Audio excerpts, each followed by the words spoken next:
تم سب بچے بیٹھے ہو، والدین کو اپنی جنت بنا لو، ماں باپ کو اپنی جنت بنا لو، ان کی دعا لے لو۔ میرے نبی نے فرمایا کاش میری ماں زندہ ہوتی۔ ماں کا خاص طور پر منشن کیا، میری ماں کیوں کہ باپ کو تو دیکھا ہی نہیں اور ماں کو دیکھا ہے 6 سال۔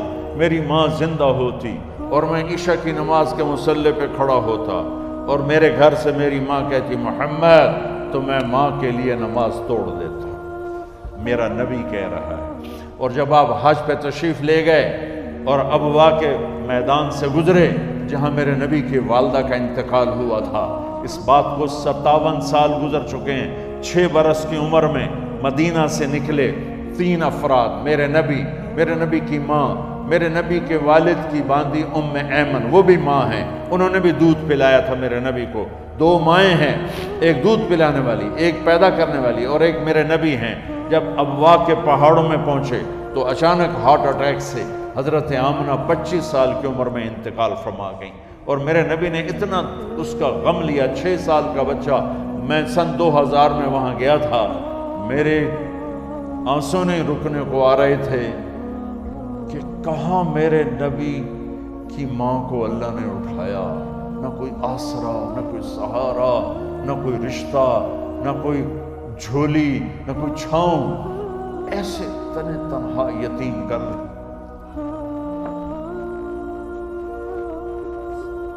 جب ان کو پتھروں میں دبا کے نیچے اترے، ام ایمن کو سے ہاتھ چھڑا کر بھاگے اور اوپر پہاڑی پہ چڑھ گئے۔ جب ام ایمن پیچھے گئیں تو ام ایمن نے کیا دیکھا کہ ابوا کے پہاڑ بھی رو رہے ہوں گے، آپ ماں کی قبر کو چمٹ کے ایسے اوپر لیٹے ہوئے تھے،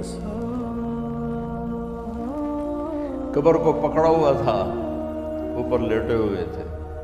جب ام ایمن قریب آئیں تو سنا آپ کہہ رہے تھے اماں جی، آپ کو تو پتا تھا آپ کے سوا میرا کوئی نہ تھا، آپ مجھے چھوڑ کے کہاں چلی گئی، کیوں چلی گئی؟ 6 سال کا بچہ پہلی موت دیکھ رہا ہے تو ان کو سمجھ میں نہیں آ رہا کہ میری ماں کے ساتھ ہوا کیا ہے۔ ام ایمن نے اٹھانا چاہا، آپ نے اٹھنے سے انکار کر دیا۔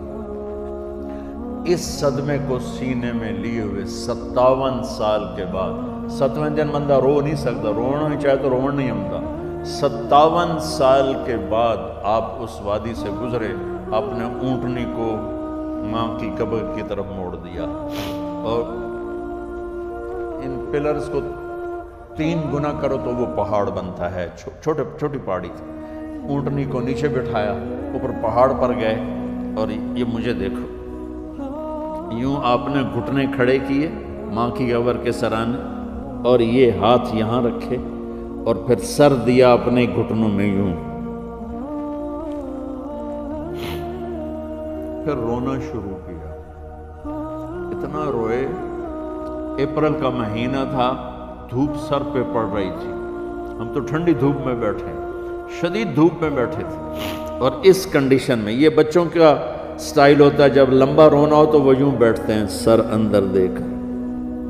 اتنا روئے کہ آپ کی داڑھی ساری آنسوں سے بھر گئی، سینہ تر ہو گیا، احرام تر ہو گیا، اور کئی گھنٹے بیٹھ کے روتے رہے۔ 2 جہان کے سردار ہو کر تمنا کر رہے ہیں کاش اماں تو زندہ ہوتی، تو مجھے کہتی محمد، میں تیرے لیے نماز توڑ دیتا۔ اور میرے نبی نے، یہ بچیاں غور سے سنو، میرے نبی سے پوچھا گیا یا رسول اللہ قیامت کب آئے گی؟ آپ نے فرمایا یہ تو اللہ کو پتہ ہے۔ نے کہا یا رسول اللہ کوئی نشانی بتا دے؟ تو آپ نے فرمایا جب بچیاں ماؤں کو ذلیل کریں گی تو قیامت آ جائے گی۔ جب بیٹیاں ماؤں کے ساتھ بدتمیزی کریں گی اور ماؤں کو ذلیل کریں گی تو قیامت آ جائے گی۔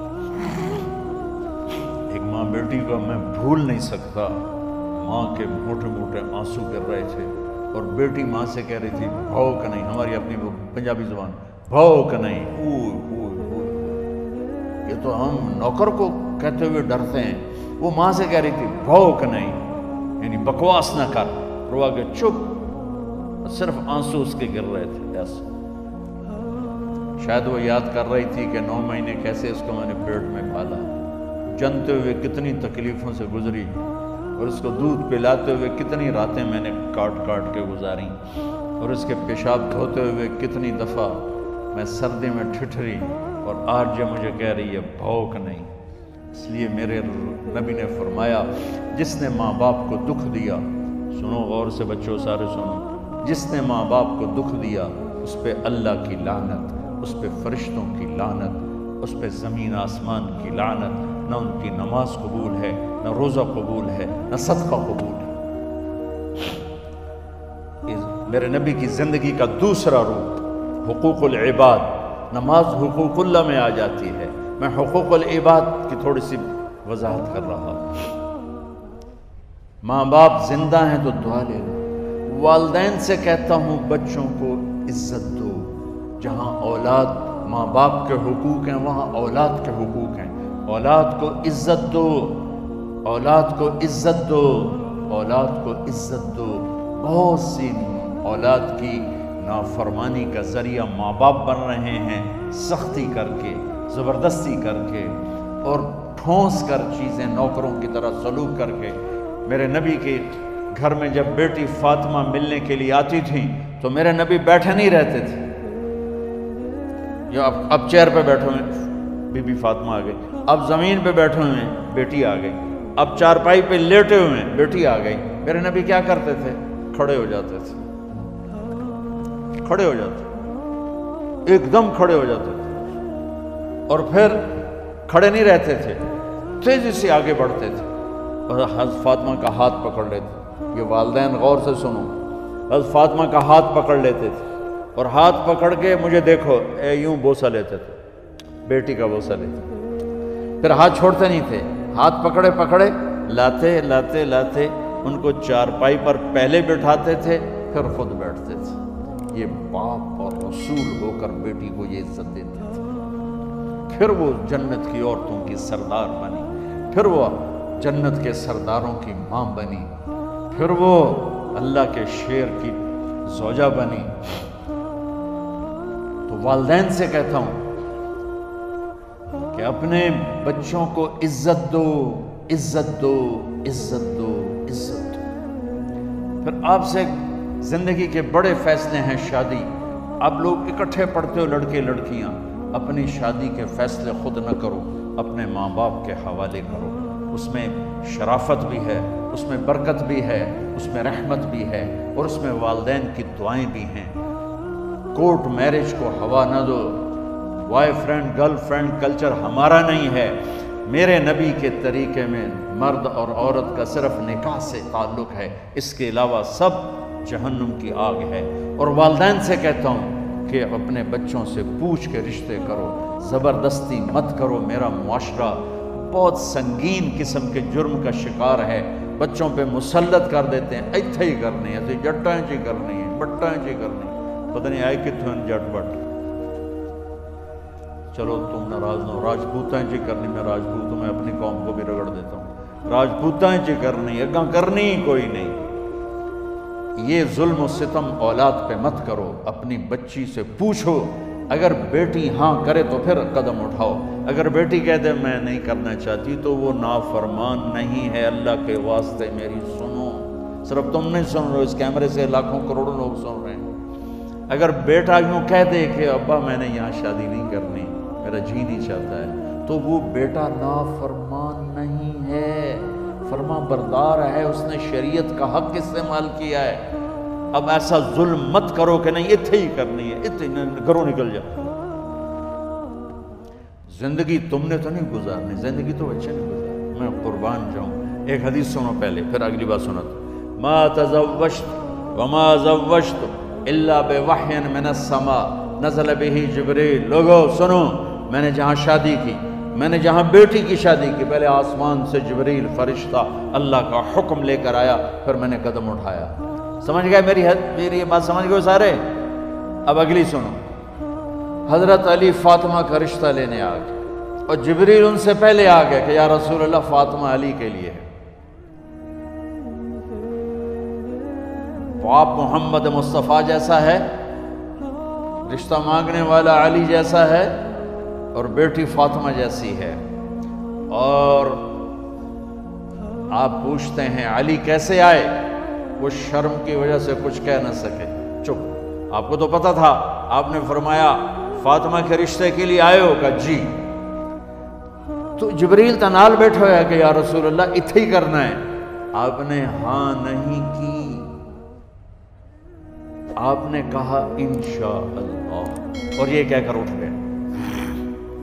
انشاءاللہ نبی کا ہاں ہی ہوتا ہے، لیکن جبریل کے آنے کے باوجود اور اللہ کے کہنے کے باوجود میرے نبی کو بھی پتہ ہے کہ یہ رشتہ یہاں کاتب تقدیر نے لکھ دیا ہے، لیکن امت کو سبق سکھانے کے لیے آپ گھر تشریف لے گئے۔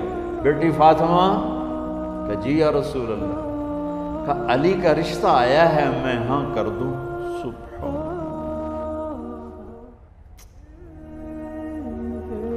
اپنے دیہاتی بچیوں پہ مجھے رونا آ گیا کہ جنہیں پتہ ہی نہیں ہوتا سانو کہیں دے نال بندے پہ جانور ہے یا انسان ہے۔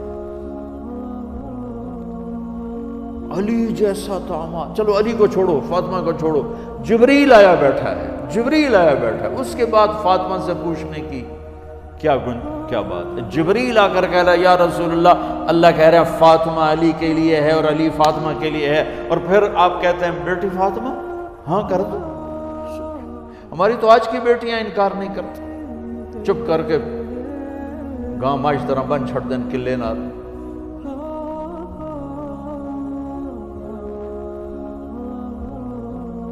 کوئی ان کے اندر کے جذبات کو سننے والا کوئی نہیں ہوتا، اپنی انانیت پر یہ فیصلے کرتے ہیں، اور میرا نبی کہہ رہا بیٹی ہاں کر دو۔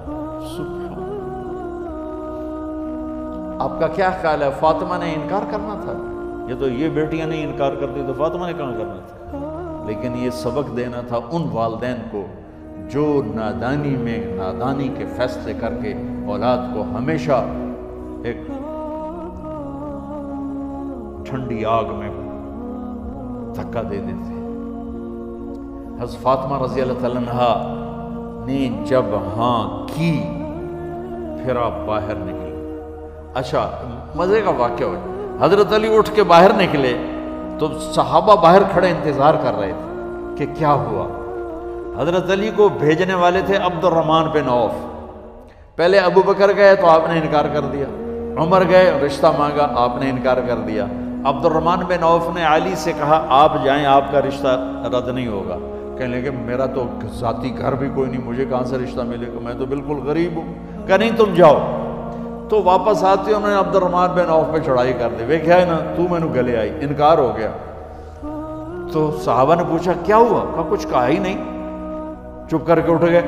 تو عبد الرحمن بن عوف کہنے لگے کچھ بولے صحیح، کہ بس اتنا کہا انشاءاللہ کا تو مبارک ہو، نبی کا انشاءاللہ ہاں ہوتا ہے۔ اچھا تو اتنے میں آپ باہر تشریف لے، کہا علی حجی کہو بلاؤ، لوگوں کو بلاؤ۔ ساری مسجد بھر گئی، آپ کی ساری مسجد فل ہو گئی۔ آپ ممبر پہ کھڑے ہوئے علی کو سامنے بٹھایا، کہا لوگو یہ جبریل میرے پاس اللہ کا پیغام لائے ہیں کہ میں فاطمہ بنت محمد کا نکاح علی بن ابی طالب کے ساتھ کر دوں۔ پھر آپ نے خطبہ پڑھا اور کہا کہ علی میں نے فاطمہ بنت محمد کو 400 درہم مہر کے عوض تیرے نکاح میں دیا، تو نے قبول کیا؟ حضرت علی نے زور سے نعرہ لگایا میں نے قبول کیا، اور سجدے میں چلے گئے، اللہ کا شکر کا سجدہ ادا کیا۔ پھر میرے نبی نے وہیں سارے مجمع کو شہد کا شربت پلایا اور تازہ کھجوریں کھلائیں۔ پھر جب رخصتی ہوئی تو آپ نے حضرت علی سے فرمایا کہ اب آ کے لے جاؤ۔ پھر آپ نے حضرت ام سلمہ، حضرت حفصہ اور جناب حضرت عائشہ رضی اللہ تعالیٰ عنہ، ان تینوں کو بلا کر فرمایا تمہیں پتہ ہے نا مجھے فاطمہ سے کتنا پیار ہے، تو تم فاطمہ کو دلہن بناؤ، اس کی تیاری کرواؤ، اسے دلہن بناؤ۔ تو ان تینوں نے حضرت فاطمہ کو دلہن بنایا۔ پھر آپ نے حضرت علی کو پیغام بھجوایا، وہ تشریف لائے، اپنی اونٹنی لے کر آئے، حضرت عقیل ساتھ ہے، سلمان فارسی ساتھ ہے، اور دروازے پر اونٹنی بٹھائی، آپ علی کو اندر لے گئے اور یوں فاطمہ کا ہاتھ پکڑ کے علی کے ہاتھ میں دے کر فرمایا علی تمہیں نبی کی بیٹی مبارک۔ سبحان۔ پھر آپ نے کہا میری بیٹی فاطمہ مجھے اپنے خاندان میں جو سب سے زیادہ محبوب تھا میں نے تیرا ہاتھ اس کے ہاتھ میں دے دیا۔ والدین سے کہتا ہوں اپنے نبی کی زندگی پڑھو۔ میرا درد ہے کہ ہماری ثقافت میں اسلام داخل نہیں ہوا، ہمارے عبادت میں اسلام آ گیا۔ بہت سارا مجمع مرد عورتوں کا نمازی ہے، حاجی ہے، عمرے کرتے ہیں، لیکن ثقافت میں نبوت کی جھلک دکھائی دے، ثقافت میں اللہ کا نبی دکھائی دے، وہ نہیں ہے۔ زندگی بیت گئی اس انتظار میں، مدت سے لگ رہی تھی لب بام ٹک ٹکی، تھک تھک کے گر گئی نگہ انتظار آج، پتہ نہیں کب صبح ہوگی۔ چلو کہتے تو جائیں مجھے ہے اگرچہ بت ہیں جماعت کی آستینوں میں، مجھے ہے حکم اذان لا الہ الا اللہ۔ والدین کے ذمہ ہے اولاد کو عزت دینا، ان کے سب سے بڑی خواہش میں ان کا احترام کرنا کہ زندگی انہوں نے گزارنی ہے، اور آپ کے ذمہ ہے والدین کے آگے سر جھکا دینا۔ اللہ کے واسطے کورٹ میرجز اور خفیہ شادیاں یہ نہ ہماری ثقافت ہے، نہ یہ انسانیت ہے۔ ہمیشہ دکھ دردوں میں زندگی گزرتی ہے کہ اصل زندگی تو موت کے بعد آنے والی ہے۔ تو والدین پڑھیں شریعت کو، اولاد بھی پڑھے اپنے نبی کی زندگی کو۔ ایک شخص حضرت عمر کے پاس آیا ایک بیٹے کو لے کر، کہا امیر المومنین یہ میرا بیٹا بڑا نافرمان ہے اور مجھے بہت تنگ کرتا ہے۔ حضرت عمر کے پاس لاٹھی ہوتی تو انہوں نے یوں اٹھائی، وہ کہنے لگا حضور معافی دیا جائے، ایک میری گل سن لو۔ آپ نے فرمایا کیا؟ کہنے لگا ماں پیو دے بڑے حق ہیں، بالکل ٹھیک ہے، پر کوئی ساڈا حق بھی ہے ماں پیو دے؟ آپ نے کہا ہاں۔ آپ کہا ہاں۔ کہنے لگے ذرا وہ بتا دیں۔ کہا پہلا حق ہے اچھی ماں تلاش کرے، نیک عورت تلاش کرے۔ دوسرا حق یہ ہے نام اچھا رکھے۔ تیسرا حق یہ اس کو قرآن کی تعلیم دے۔ کہا جی پھر سن لو حضرت جی، ایسا میرے پیو کو پوچھو اس حبشی عورت نال شادی کر کے میں نے حبشی ماں دیتی، انہوں کوئی عرب ماں ہی نہیں لتی، میرا پہلا حق اس مارے ہے۔ دوسرا سن لو، اس نے میرا نام جولان رکھا ہے، جولان گندگی کے کیڑے کو کہتے ہیں، اس نے میرا نام جولان رکھا ہے۔ اور تری سن لو، اس آیتے میں نے قرآن دی شکل نہیں دکھائی۔ حضرت عمر ہوئی سوٹا ہو دے سر تے پھیر دے کہ پہلے تیری مالش کرا پھر ایدی کر سکتا۔ تو آج کے والدین بھی اپنی اولاد کے بارے میں بہت بہت بہت غافل ہیں، اور اولاد کا بھی حال یہی ہے، چونکہ ماں کیا ہے، باپ کیا ہے، اولاد کیا ہے، یہ شریعت، یہ قرآن بتاتا ہے، یہ میرے نبی کی زندگی بتاتی ہے۔